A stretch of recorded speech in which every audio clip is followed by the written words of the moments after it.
how tariffs are affecting the car market. I want to talk about this in two different ways. One, new cars, and two, classic cars, because we definitely want to talk about imports of cars because that is more directly affected by the tariffs because it's a one-to-one thing. If you buy a car in Europe and you want to bring it in yourself, you pay the 15% tariff versus with the manufacturers, different ones are absorbing it or passing a portion of the cost along. A lot of manufacturers only are having their costs driven up slightly because they might manufacture the car in the U.S., but they're paying more tariffs on a lot of the parts or whatever combination. So looking at a few different articles here from, let's see, the Wall Street Journal, finance.yahoo.com, and NAIDA, which is the National Independent Auto Dealers Association. So we're referencing all of them there. The big takeaway is that fourth quarter sales for new cars are going to be way down. They were already down in October. The November sales numbers are coming out.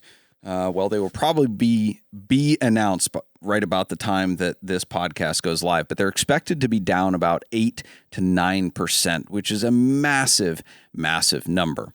Obviously, EVs are way down this quarter because the tax incentives ended for them. So there was a big surge in EV sales right before the incentives ended, and then they just fell off the map. Well, and I also think I might be getting ahead of myself here, but we also had a rush to buy vehicles before these tariffs were put into place that probably reached forward and ate up some of the demand that would have otherwise existed. And it didn't, because the numbers were very strong through the third quarter for all the manufacturers.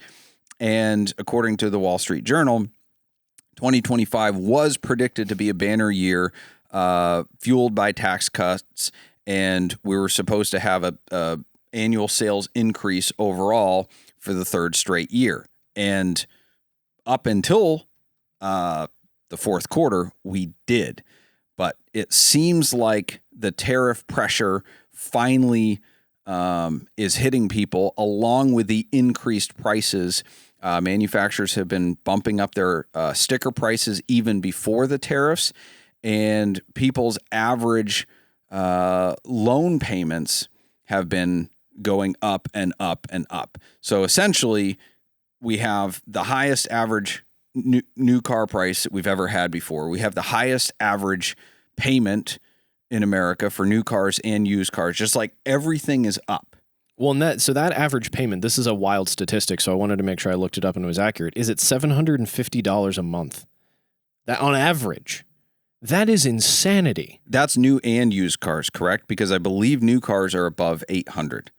I think this might be both. I have heard over 800. Yeah, that is new and used. You're correct. Yeah. But still, that's even worse. I know. So we're seeing downward pressure, partly due to tariffs, partly due just to overall pricing. The surge in demand during the COVID and slightly post-COVID era drove manufacturers to ramp up their pricing, and they're not now decreasing their pricing. It's there to stay. And a lot of them are able to initially absorb the tariffs because of their margins, but most manufacturers are taking a big hit in terms of profitability. But it's not just the overseas manufacturers. Both Ford and GM are down this quarter. General Motors did quite well this year, gaining a ton of market share. Their U.S. market share is up to 17%, which may be partly due to tariffs, right? So we have an article from West Coast Shipping that's talking about the numbers of vehicles being imported from European manufacturers, and those are all down significantly year over year.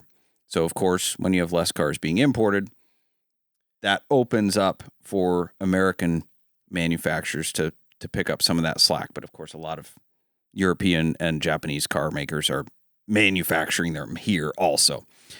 Isn't it like Toyota or Honda or something that has a big plant in the Carolinas, and it's like more of all of those are essentially American cars if you consider where they're built? Yes. Toyota has the majority. I want to say it's like 80% of their cars, but it's more than 50% of their cars for the U.S. market are built in the U.S. Yeah, that's because it's a that large just makes majority. business sense. If you need to sell that many vehicles, shipping all of those from overseas is going to be a lot more difficult. So you might as well make them here.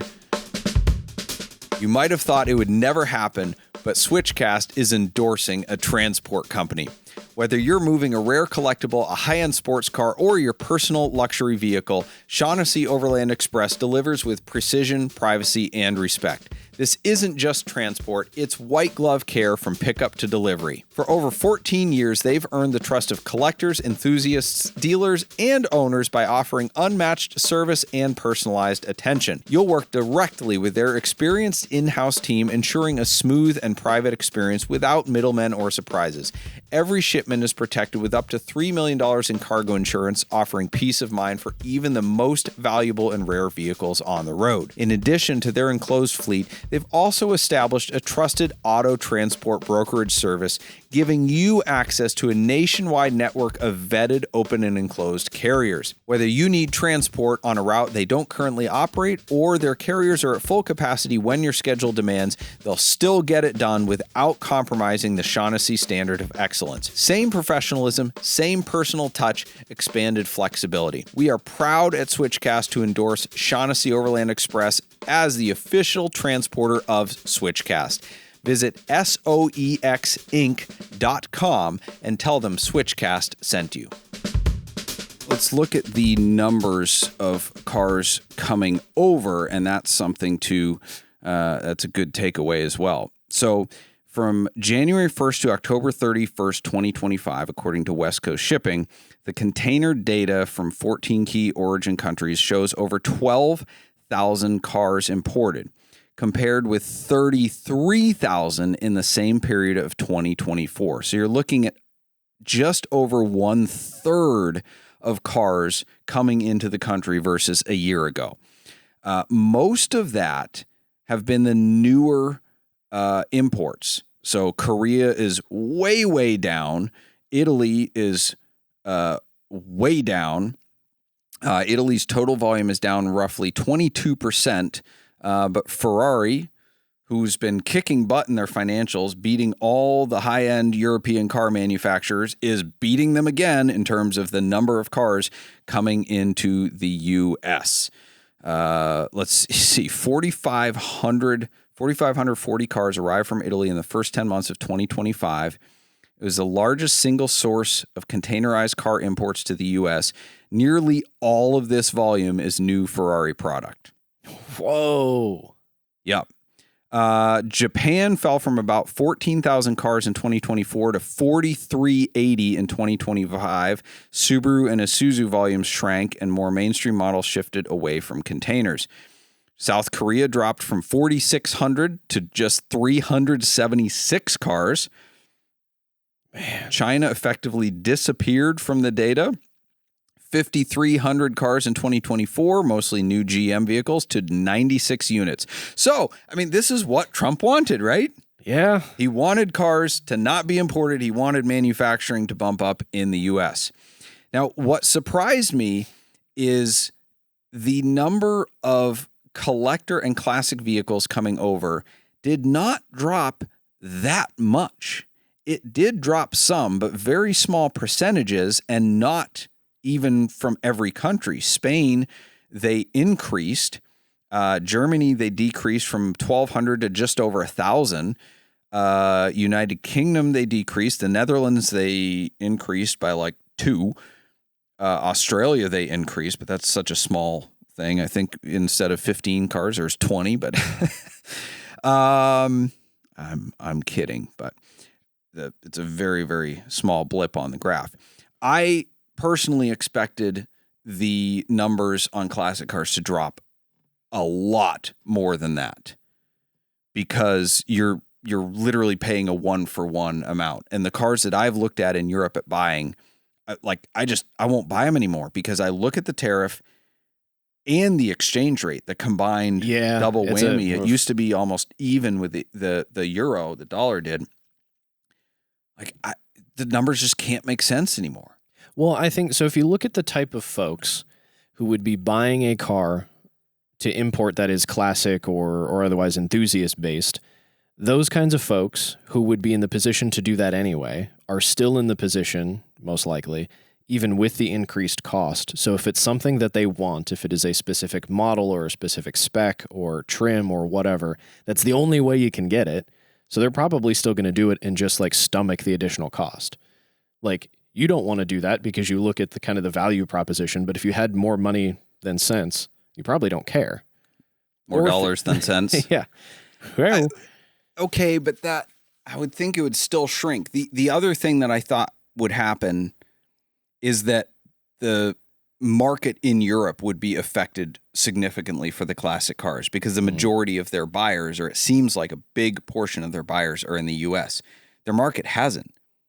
Their asking prices are still very, very strong. So it's not like it's like coming out in the wash for US buyers. They're just paying a lot more, but the cars are still coming over. So that one baffled me. What I do think is interesting related to that is the market in the UK seems to be down. But we don't want to import their cars if it's normally Americans wouldn't want to import those cars if we could get a left-hand drive version. Are you talking about overall or classic cars? Because classic cars, Jaguars in the UK. Well, I was talking about explain that. Yeah, I was talking about classic cars though, and like I specifically have been exposed to some of this. Look, when I was looking for GT3s, like they're significantly cheaper over there, and it seemed a lot of things are, but you were buying right-hand drive, potentially driven in inclement bad weather cars that like just, I don't know, the market, it's a smaller market than for left-hand drive cars that Americans would want to import more. The exchange rate also went way in their favor just in the last 6 months. So I think that may be affecting it the most. But back to new cars, talking about how unaffordable they are. We were talking about payments, talking about the increased MSRP and the slump in sales. Now, a lot of articles attribute it to the tariffs. And Congress, actually, there's a Senate committee meeting to hold a hearing on automobile affordability because they're seeing this crisis of sales slumping, new cars not selling as much. And of course, well, not of course, Ted Cruz, a Republican, called this hearing pedal to the policy, the views of the American auto industry on the upcoming surface transportation reauthorization. Lots of big words. Oh, that's anyway, cute. Executives for 4 car makers, General Motors, Stellantis, Tesla, and Ford, have been invited to serve as complainants. I mean, witnesses. The executives are not going to go there to complain about how their sales down and say that the government has to fix it. That never, ever happened. That's not a thing. No, it's definitely a thing. They're going to lobby the government to do something about it, to, I don't know, give incentives or something. But I have a problem with this. The biggest problem is the concept of, hey, I'm from the government. I'm here to help. I think this is not a government problem. This is a people problem. People choose to buy cars that are way too expensive. People choose to do 18-year payments. People choose to do a 10%, 15% interest rate. Okay, maybe they don't have an option because they're a credit score or whatever. But automobiles are still affordable. You can buy a $10,000 used car, Dave Ramsey. You can put off your purchase. Like, nobody forced people to go out and pay over sticker for Broncos in 2021. People just had this fervor of, oh my gosh, I can't get it, so I'm going to pay too much. And the manufacturers and the dealers all got freaking rich off of that enthusiasm. And now they're complaining to the government, oh, people can't afford cars because their payments are too high and they're upside down in them and sticker prices are too high. Okay, well, we reap what we sow, both from a manufacturer perspective and from a consumer perspective. So it bothers me that the government is trying to fix this problem when this is really just a private market thing and it's really a consumer responsibility thing. The manufacturers can't raise a sticker price if we're not paying it. Supply and demand works. So if consumers just say, no, we can't afford it, we're not going to buy it, then prices will go down. Well, and it seems, this might be me actually putting on a thin tinfoil hat, that in the scenarios I've paid attention to, so if there's something I'm missing, please let us know in the comments so I can get educated. I'm not trying to be an expert. The government likes to get involved in cars when people aren't buying new cars. We talk a lot about laws at the state level and the federal level that really benefit buying new cars and are really focused on new cars for our car-focused society. I wonder if Bernie Moreno is in this committee, Mr. New Car Dealer turned U.S. Senator. And I think they don't want used cars that are better on your pocketbook, that are better on the environment, that are better yada, yada, yada, to be the solution. So, because it's to the point where I was looking up some articles while you were kind of talking through some stuff, and it seems that the Senate Democrats and Republicans, per an article on Axios, are bringing up vehicle safety requirements as the reason that cars are so expensive, for features like automatic braking and lane keep assist. Those are the things making cars expensive, they say. And I don't know if that's true or not, actually. I have no idea. No. Sorry. I'm scrolling down this article. There's this heartwarming story. Oh, always is. Of Mr. Zudo, a 35-year-old from Idaho who needed a new car after his older Acura was totaled in an accident, which I'm sure he got an insurance claim for the amount of that vehicle, so he could have bought another older Acura with that exact dollar amount, but he didn't. He and his wife have a newer Tesla, but wanted a reliable and reasonably spacious second car that could hold up on long road trips.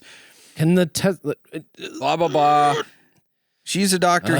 He stays home, but he followed with dread the news reports about ever-climbing vehicle prices, and he approached the car buying process ready to do battle. Blah, blah, blah. You didn't need to buy a new car. Like, you can't complain about it. You have another newer, expensive car. Like, this is not nobody feels badly for you. I don't anyway. No, I don't. Truthfully, I'm not the market for this, and that's fine. I don't understand, unless you plan to spec a car or literally run it into the ground over, like, multiple, like, probably 20 years, why you would buy a new car. You know, even when we were getting a car for my fiance, that's what she is. It's a newer car. We got it CPO'd. There were reasons that we wanted to make sure it had a warranty and yada, yada, yada, because I don't have cars with warranties.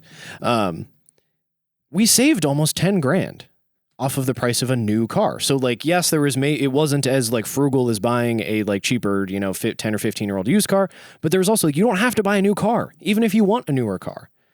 You can save so much money. Yes, and that's what a lot of these articles say. Used car sales are up. Used cars are booming, and we're experiencing that as well. People are buying used cars. Yeah. But no, oh my gosh, the new car dealers aren't making enough money, even though they friggin' took advantage of everybody the last few years with COVID. And I'm blaming COVID, but that's what they all blame. So it's just an easy target. You can't just have a down year and be okay with a down year. No, we need to have a congressional hearing on how to fix this. I'm pretty sure there is a lot of many other things that I would prefer that those dear public servants focus on. Yes. I don't think this is it. Yep. Speaking of negotiating, nice. Because you typically negotiate when you buy a new car, you get some real expert negotiators often. If you're selling anything, the dealers see it all the time, especially on Facebook Marketplace. And our Shrewd Negotiator segment likes to highlight, dare I say, make fun of those people who are extra special in their negotiations. This one is from a friend and past guest and fellow sleazy used car dealer. And he got this message from somebody who was trying to negotiate the price down. They first asked if the car would still be there in the spring, to which Kent responded, "No, I don't think so." And then the would-be buyer said, "We get that all the time." You told me a long time ago when I was thinking I wanted a 944 before I thought better of myself. You had one, and I was like, "Well, if it's still here in the spring, I might buy it." You're like, "Are you going to pay me for storage?" And it was such a perfect response. Loved it. So then he goes, This is special. I don't know about spending over $10K on a car, though, because then the IRS gets involved. I know you won't take $10K, so, and plus it's going to cost me. I probably have to drive there, and I'd have to drive 2 vehicles back. Plus the weather's getting bad. Maybe it'd still be available in the spring. I would have to see the car in person and test drive it first, see? I'd ask if you could ship it to me so I could see it and test drive it and decide then. Then I'd do 12. But I don't want to sound ridiculous again. What? Too late. You sound ridiculous. All for a $10,000 to $12,000 car? Well, apparently the IRS doesn't get involved if you ship the car to him and he pays 12. I don't understand where that is. This like the government doesn't know if you take out, $4,999 from your bank account, but they know if you. But it's only cash. It's just this $10,000 thing. People think that you can't carry $10,000 across state lines. You can't write a check for more than $10,000. All this crazy stuff I've heard, and it's not true. To be fair, when I've have worked with you guys, the lovely folks at Switchcars, including yourself, I didn't realize I could write a personal check for the amounts of money that I've written for cars. That just seems insane to me. But it works. I don't know. It's what the check is for. That's what the check is for. The Sheffield brand was recently revived by Jake Turkbus, an owner of an original Sheffield all-sport diver he received from his parents in 1970 when he was just 11, beginning his love of watches. As an adult, Jay used his extensive expertise in product development and marketing to revive the brand that started it all. He set out to develop watches with a high level of quality and specification at a value price. His first effort, and a successful one on July of 2023, was the debut of the Sheffield All-Sport Diver 1. It had the kind of build and movement that much more expensive watches use, and his debut price of $108 was equivalent to the $13 his parents paid in 1970. Since that debut, Sheffield has expanded to a wider range of automatics and chronos, many designed around vintage Sheffield dials of the 60s. The Sheffield well of clever and unique design remains his inspiration, as well as maintaining the goal of high quality, very affordable range of automatic and quartz watches. Sheffield watches, value on merit, not just price. I love mine, so get yours at sheffieldwatches.com and be sure to mention you found them on Switchcast. Thank you for joining us for Switchcast with Doug Tabbitt and Tyler Sanders, produced by Ethan Huffnagel. Switchcast is an automotive entertainment and opinion show, and nothing we say should be taken very seriously. We do not give tax, investment, legal, emotional, or professional advice, and the only licenses we hold are driver's licenses. The opinions expressed on this show are exclusively held by the people pontificating at that moment and do not reflect the values of our producers or sponsors. Our theme music is provided by Emily and Ivory. You can stream their full album on Spotify or SoundCloud. If you like this show, you can stream it in its entirety on your favorite audio podcast platform. Check out switchcast.live for more info.